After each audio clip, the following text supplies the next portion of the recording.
വേണ്ടി ഒരു ഷോ നടത്തി പ്രേക്ഷകരെ വിഡ്ഢികളാക്കുന്ന ഇമാതിരി നാറുതരത്തിനെതിരെ ശക്തമായി പ്രതികരിക്കാൻ തന്നെയാണ് ഉദ്ദേശം.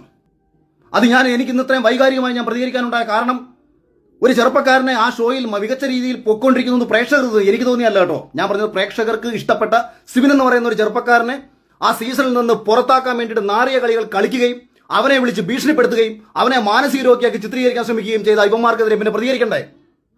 ഞാൻ ഇന്ന് വരെയും സമൂഹത്തിന്റെ വിരോധം പിടിച്ചു പറ്റിയതും എന്നെ ആൾക്കാർ വെറുത്തതും അല്ലെങ്കിൽ എന്തെങ്കിലുമൊക്കെ നഷ്ടം എനിക്കുണ്ടായതും ഒന്നും എനിക്ക് വേണ്ടിയിട്ടായിരുന്നില്ല. അന്നും ഇന്നും ആത്മവിശ്വാസവും ആത്മധൈര്യവും മറ്റുള്ളവനോട് വേണ്ടി സംസാരിക്കുമ്പോഴാണ്. അതുകൊണ്ട് അതേ ആത്മവിശ്വാസത്തിലും അതേ ആത്മധൈര്യത്തിലും പറയുകയാണ്, ചെയ്യുന്ന നാറുത്തരത്തിനെതിരെ പ്രതികരിച്ചിരിക്കും.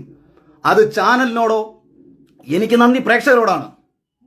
എനിക്ക് ഏഷ്യാനെറ്റിൽ എന്നെ ഇന്റർവ്യൂ കഴിഞ്ഞ സമയത്ത് എന്നെ പുറത്താക്കണമെന്ന് തീരുമാനിച്ച ആൾക്കാരാണ്.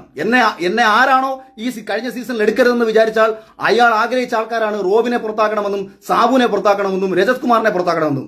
ആരുടെ ശ്രദ്ധയാണോ പ്രേക്ഷകരിലേക്ക് പോകുന്നത് ആ മത്സരാർത്ഥികളെ പുറത്താക്കണമെന്ന് ചിന്തിച്ച ഒരുത്തനാണ് ഏഷ്യാന്റെ തലപ്പത്ത് കേരളത്തിലിരിക്കുന്നത്. അതുകൊണ്ട് ഇവൻ പ്രേക്ഷകനെ മുൻനിർത്തി കോമാളിത്തരം കളിക്കരുത്. സ്വന്തമായിട്ട് എന്തും കളിച്ചോ. ബിഗ് ബോസ് നടത്തുകയോ മറ്റേ ഏത് റിയാലിറ്റി ഷോയും ഒരു ചാനലിൽ നടത്താം. ഒരു കോർപ്പറേറ്റ് ചാനലിന് കാശുണ്ടെന്നുണ്ടെങ്കിൽ എന്ത് തെമ്മാടിത്തരങ്ങളും ഷോയുടെ പേരിൽ കാണിക്കാം.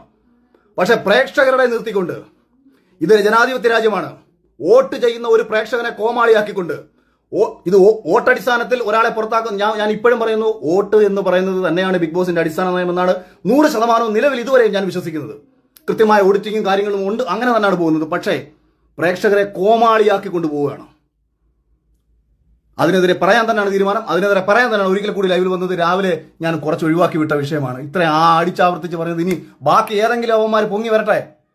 യവന്മാർ കൂടെ കിടക്കാൻ വിളിച്ചിട്ടുള്ള പെണ്ണുങ്ങൾ ഉൾപ്പെടെ, ഇവന്മാർ കാശ് മേടിച്ച് ഇവന്മാർ കാണിച്ച നാർത്തര ഉൾപ്പെടെ ഞാൻ പറയും. ഓക്കെ, നമുക്ക് വരുന്ന വഴിക്ക് കാണാം.